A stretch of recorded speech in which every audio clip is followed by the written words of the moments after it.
now on to the exciting bit that Jeff had started on earlier, our Sankalp Awards. We started our Sankalp Awards to appreciate entrepreneurs in Africa working tirelessly to change and impact lives of millions living at the bottom of the pyramid.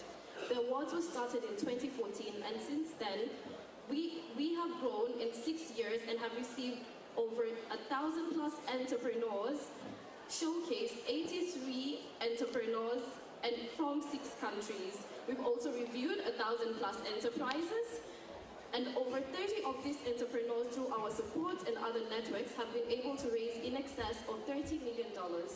This year, we sourced 450 enterprises starting April 2018 and took them through both internal as well as secondary review conducted by a subset of IntelliCap Impact Investment Network investors. These investors not only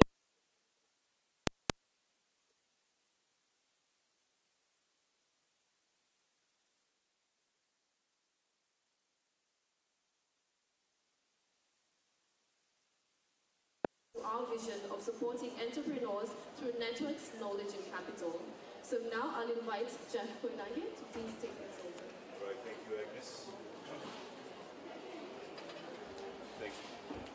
Thanks again, Agnes. Appreciate that.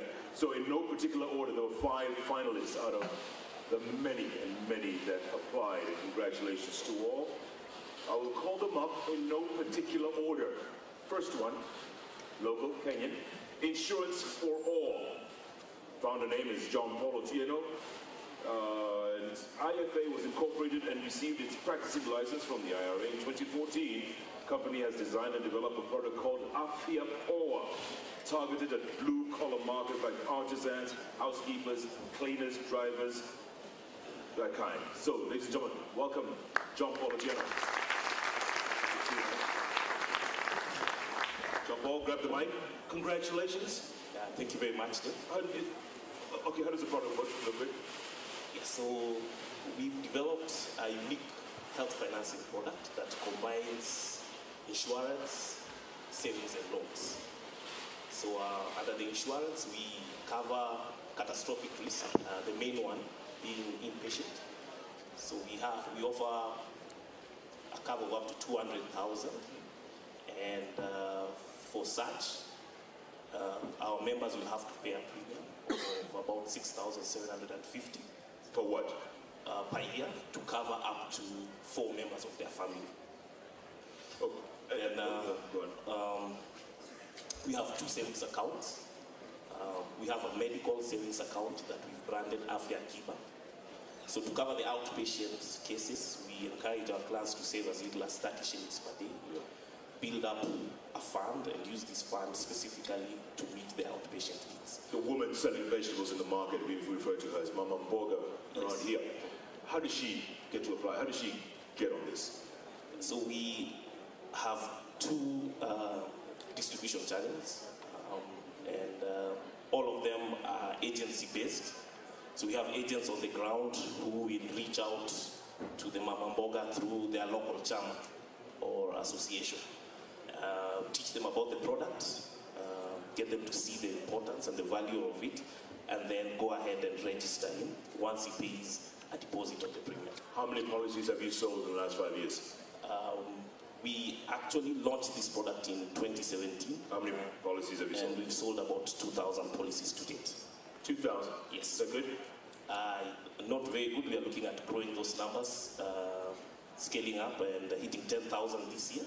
Yeah. How much money are you looking for?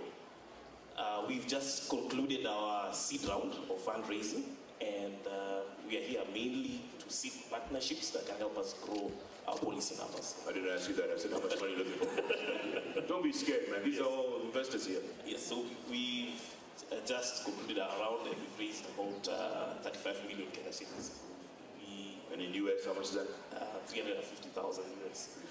Yes, so we would want to now concentrate on building the business, growing the policy numbers, and delivering the value that we promised. All right. Yeah. Joe Pologena, good luck. Well done. Thank you. All right. Up next from Uganda, it's called called Farmers Market, Nampia Farmers Market.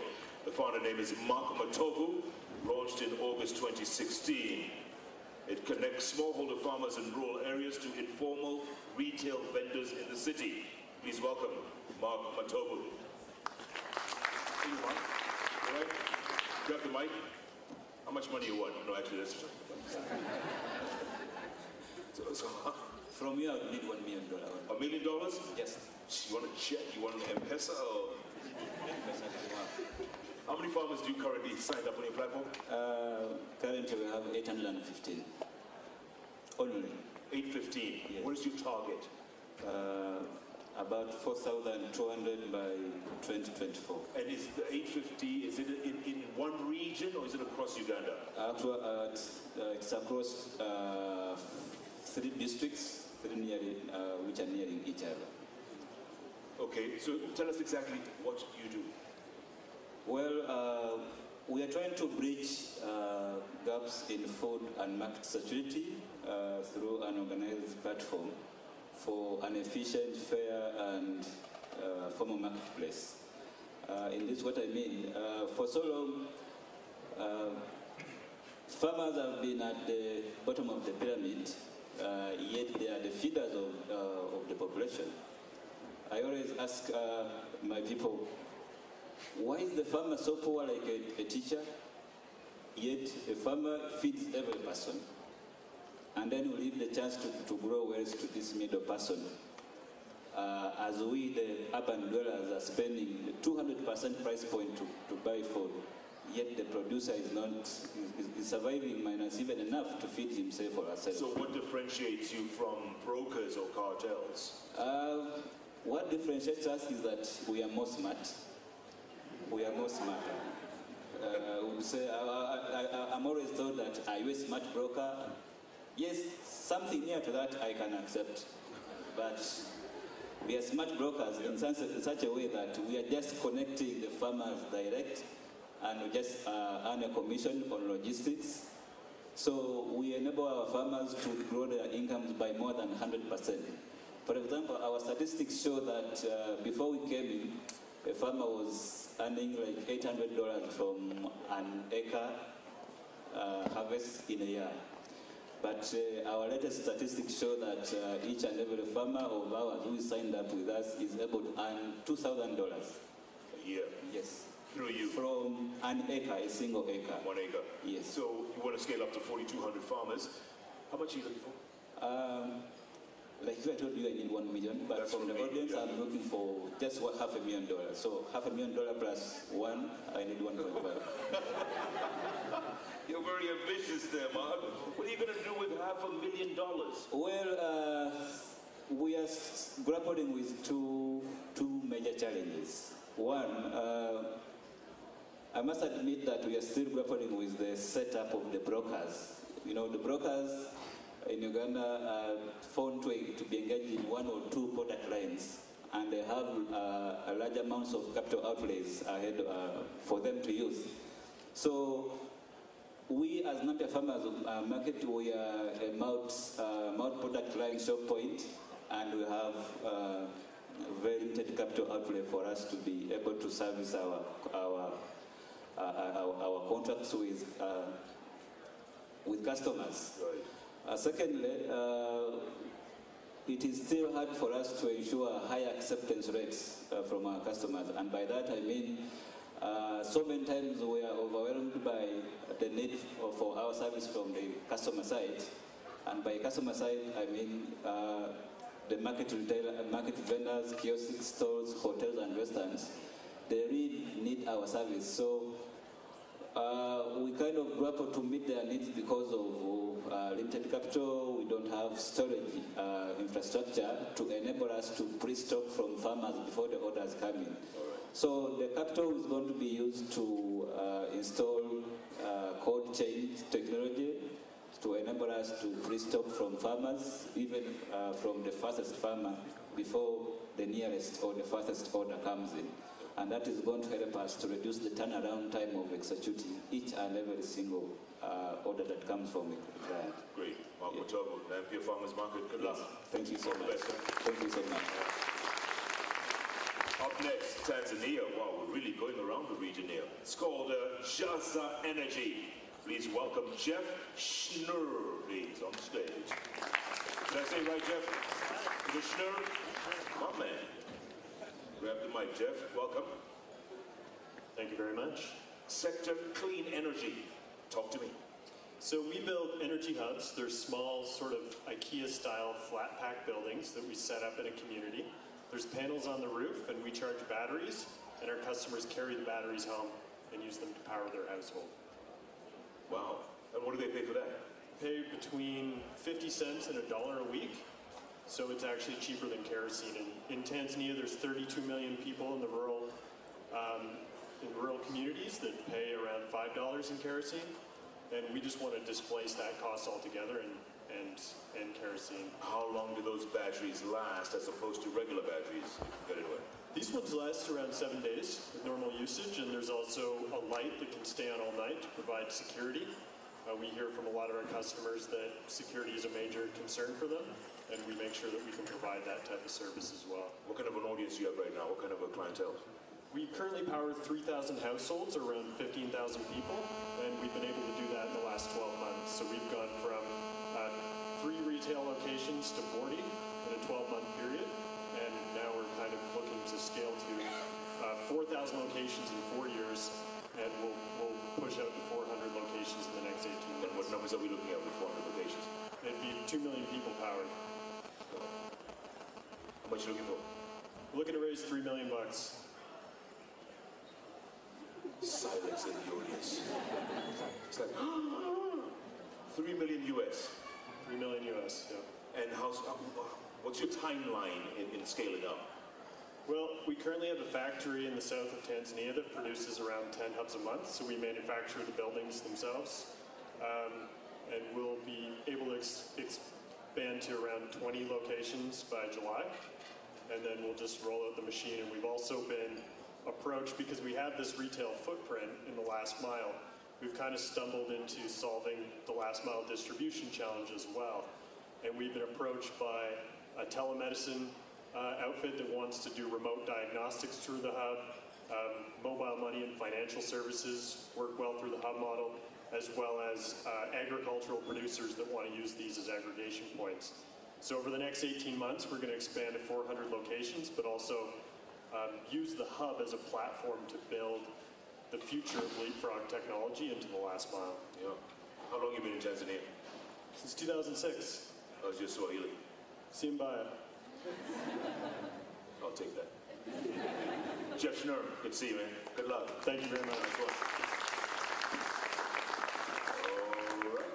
Thank you very much. 3 down, 2 to go. Company name, Kwangu Kwako. Founders, Winnie Gitao and Simon Dixon. Kenyan company. It's about sustainable livelihoods. Winnie Gitao, is that you? All right. Welcome, Winnie. Good to see you.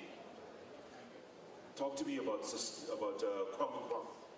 My place, your place, where you can live, I can live.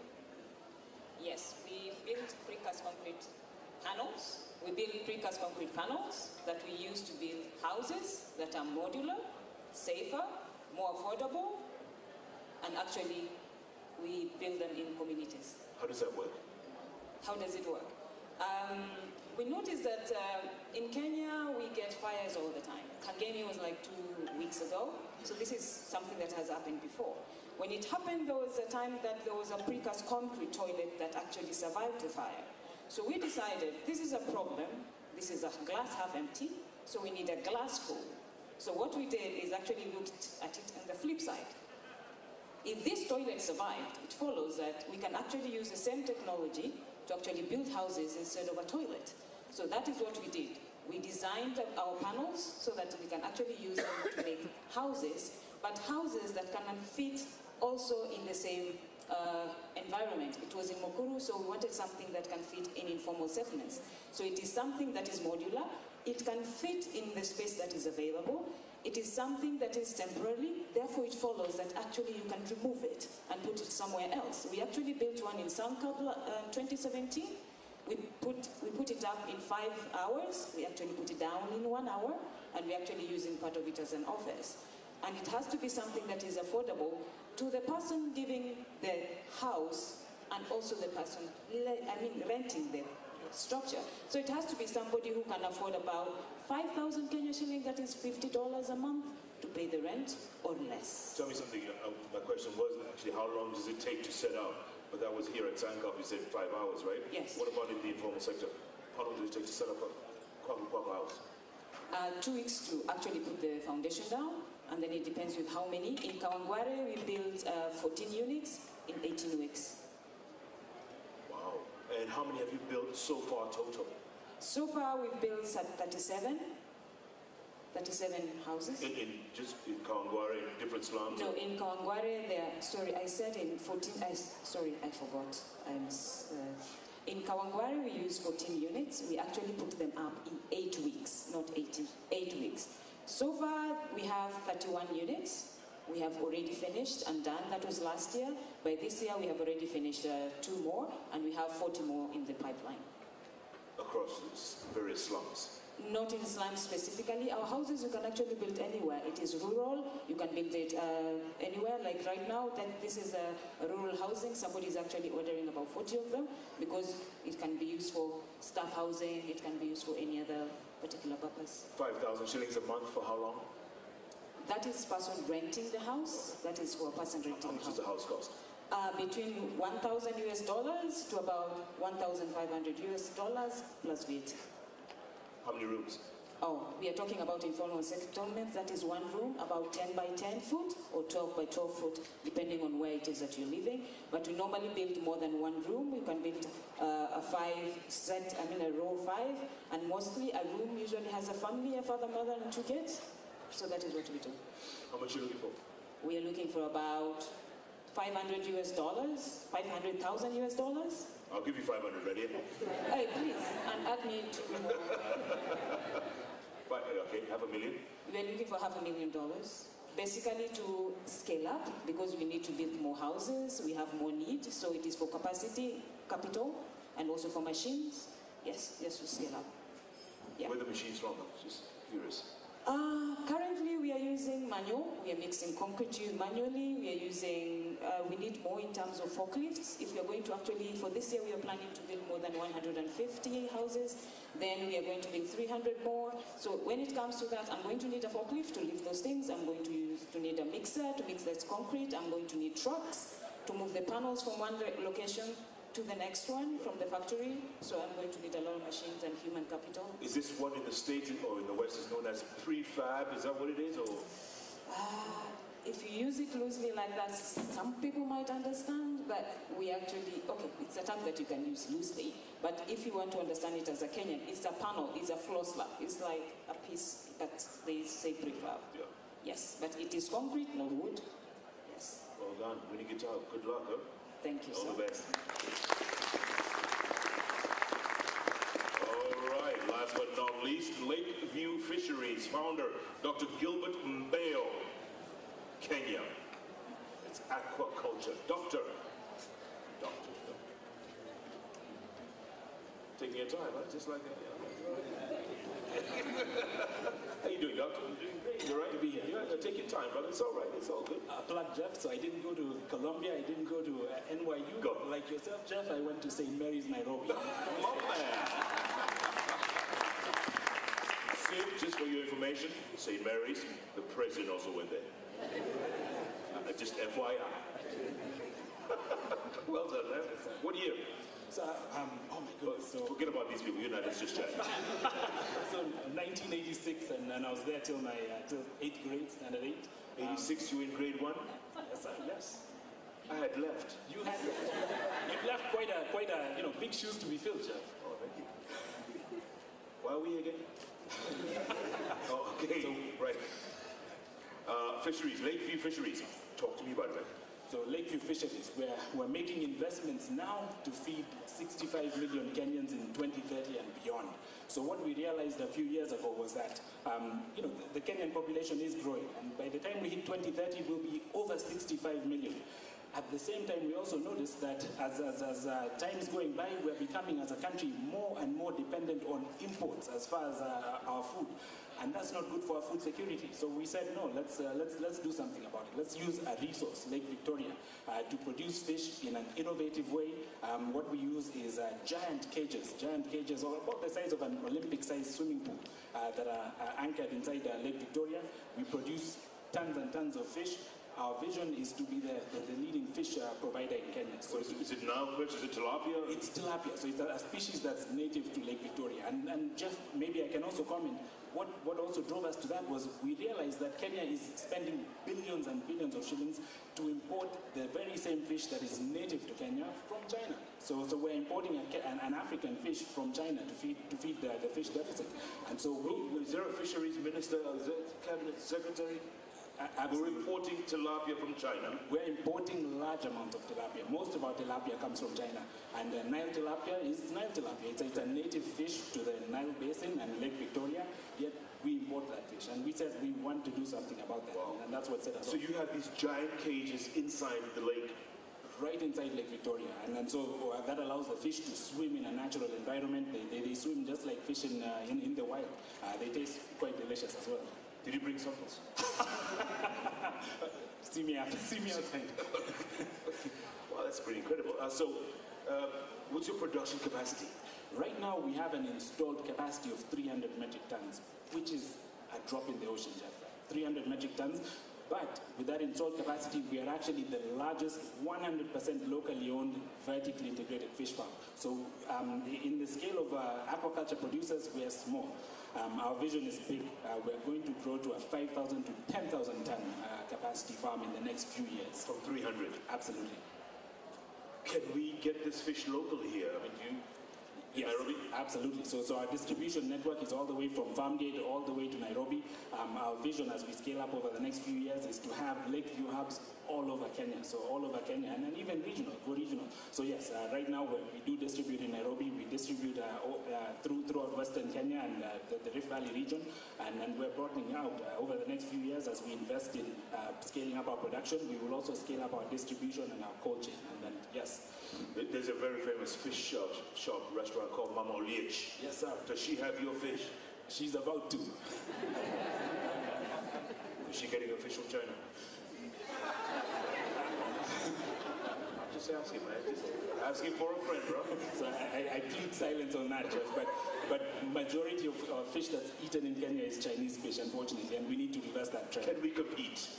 Yes, we can. Absolutely. And that's, Jeff, over the next few years, our vision is to take it head on. So we're taking the Chinese competition head on. And there are a few things that we want to do. Kenyans are patriotic. All Kenyan all the time, Jeff, just to borrow your words. So Kenyans are very patriotic and they want to eat a Kenyan fish. And as we've been growing Lakeview, that's what we've realized. People say we will eat Kenyan fish if you make it available for us. So one, we can compete on that level, just emphasizing the origin of our product. The second place that we're going to bring the competition on is freshness. Jeff, can you imagine that a Chinese fish took about 1 year to get from China to your plate? Was it swimming? Well, swimming in a sense. It was on a liner in the ocean, and it went through the port, went through clearance, was brought, so it takes a long time, up to a year, Jeff. Now, our fish can get to your plate in Nairobi within 10 hours. Right now, we're doing about 24 hours, but the network is coming. We will be able to get to your plate within hours of the fish leaving Lake Victoria. So we can compete. Fantastic. What are you looking for, Doc? So we're raising $2 million. We're ready to put fuel to this fire, Jeff. So we're raising $2 million. The goal for our $2 million is to allow us to scale up our operation.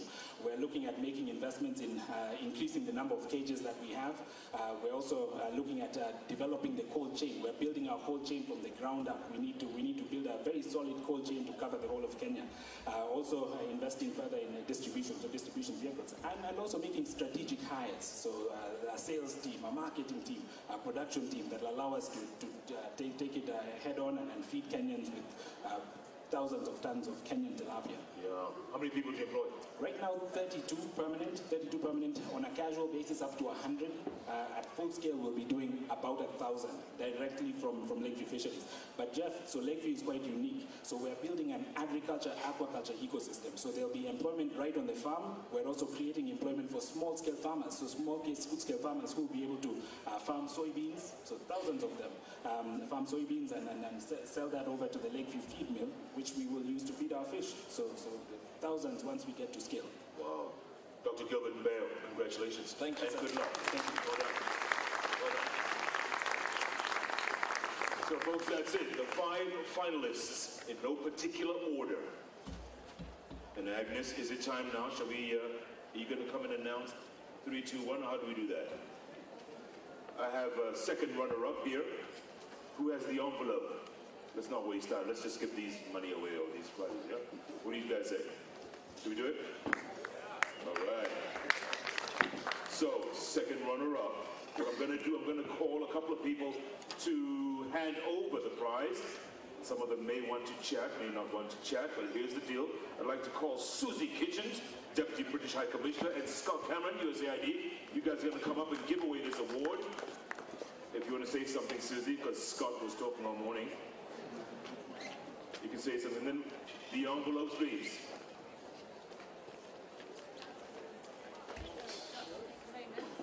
Good morning, everybody. The UK has played a really important role in the impact investment journey. We're proud of our forward-leaning policies that foster enterprise and entrepreneurship with social and environmental positive outcomes, making the UK one of the best places in the world to start and grow a social enterprise. And we're pleased to share our passion for social enterprise and impact investing with partners around the world through policy exchange, development funding, trade and investment, through the British Council and our world-leading universities. Here in Kenya, we bring together many parts of the British government to work with the government of Kenya to promote prosperity, security, stability, and innovation. We do this through our significant development programme, focusing on the global goals, through private sector development and inclusive growth, sustainability and governance. The UK is the largest cumulative foreign direct investor in Kenya, with 250 active British companies here. 1 in 10 Kenyans in the formal sector are employed by a British company. And we, of course, have a big diplomatic presence representing our close ties built on history, culture, business, language, law, and our Commonwealth partnership. So it's great to meet the winners of the Sankalp Africa Awards and say we're here with you on your journey as you find the partners, mentors, and markets to grow and spread your impact. Thank you. Are you going to announce the winner, Susie, or you want me to do it? It's right there in the envelope. Scott, pressure. And the winner for second runner-up is Insurance for All. Oh, okay.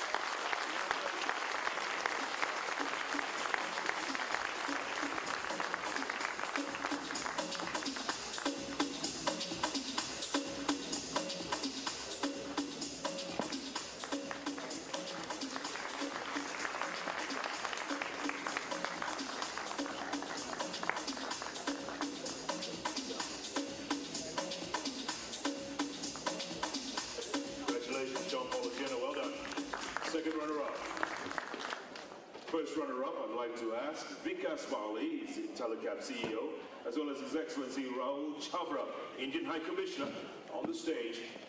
His Excellency, I know you want to say a couple of things. Vikas as well, please come.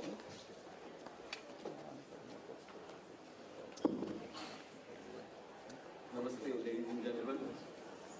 You saw all these papers coming out of my pocket, so I'm going to try and beat the noon deadline. No. Really, I'm wondering what I'm doing in the government with this sort of innovation, activity, all this happening right here. Maybe it's time for me to make a hop over and a switch to this sort of field.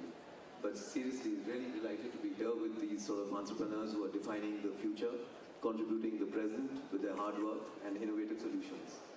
But I wanted to really take off a few sentences from where Vineet left, where he said that, so you see I've already switched to second paper. That's the speed we're going to move at. Vineet was mentioning something about, this is not the idea of replicating India and Africa.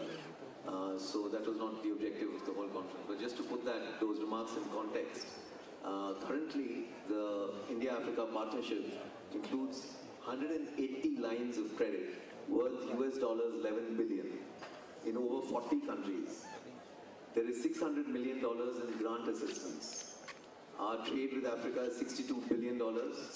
And just in a few words, our objective, a long-term view of its engagement with the African countries by participating in existing institutions in order to support the continent's desire to build itself from within. So we have also recently decided to invest $10 million in the Africa Trade Insurance Scheme.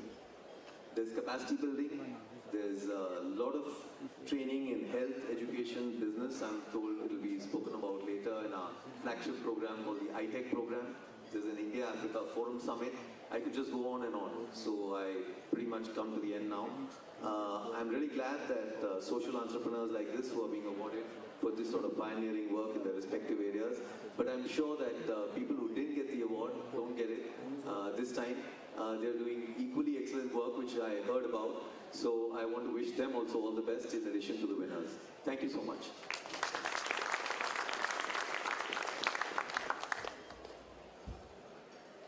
Good morning, ladies and gentlemen. I don't want to cause a heart attack to the second runner-up, so I won't take much time. Sankalp is about conversations. It's your forum. We are just your facilitators. Please stay connected in this journey. Your presence gives us the energy to keep going on and on.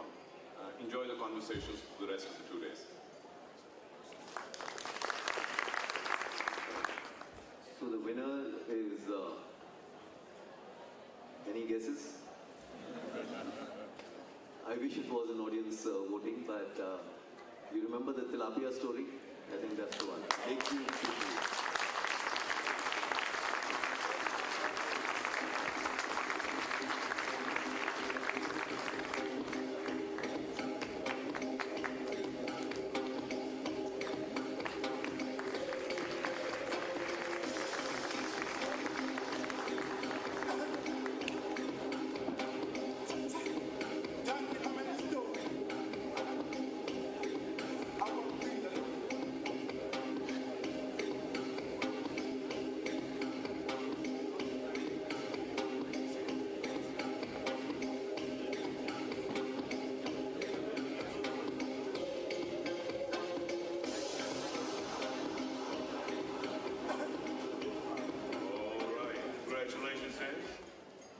By the way, for all the winners, or rather second runner-up, first runner-up, and the winner, after you're done with this section here, please go outside the door to the right for interviews with local press. Just outside and to your right for a couple of interviews. The moment we've all been waiting for. Have we? Should we do this? What time is coffee break? Are we early for coffee? Can I read some tweets, maybe? Let me read some tweets.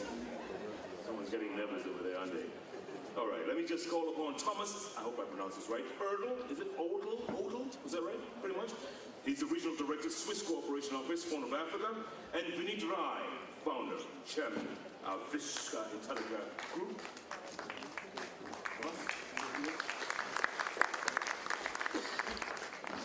Hello, everybody. On behalf of the Swiss Embassy, I'm really glad to be here and witness the entrepreneurial spirit here in this room and the potential and all these young entrepreneurs. This is very good for Sub-Saharan Africa, and kudos to Intellica for this organizing this event.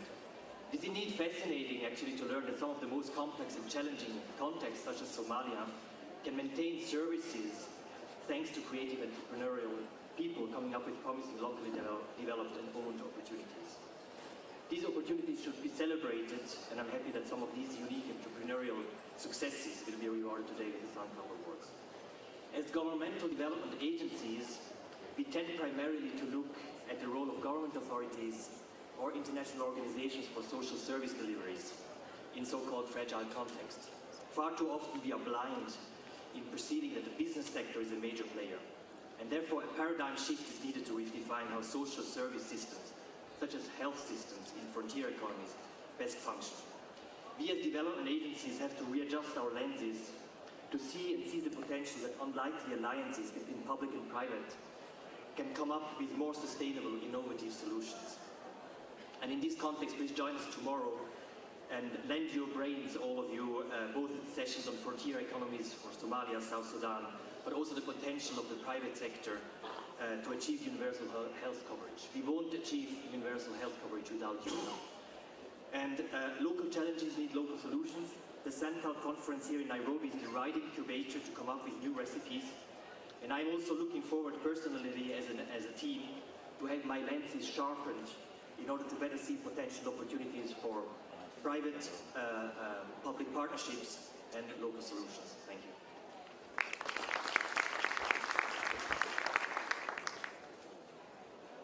I thought before I announce the name of the winner of Sankalp Award 2019, let me actually jog my memory down from 2013 to 2019, what changes I saw in the entrepreneurial ambitions.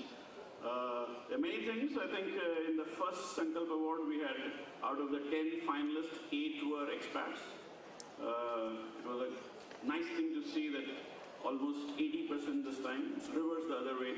So if 80% is local, Sankalp has made some progress, at least in its own journey. But the more interesting thing is that the ambition level of the asks have gone up. I don't remember anybody actually crossing $1 million in the first Sankalp. And now this year, people were talking between $500,000 to $3.5 million. So there is an ambition, and I think probably a realization that $100,000 do not really build businesses.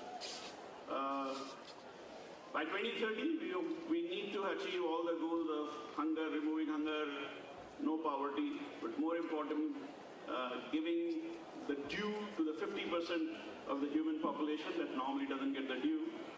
As you can see, all those who have come on the stage and spoken are largely male. So the Sankalp Award goes to Kwangu Kwaku, which is the only that tells you that the best entrepreneurs are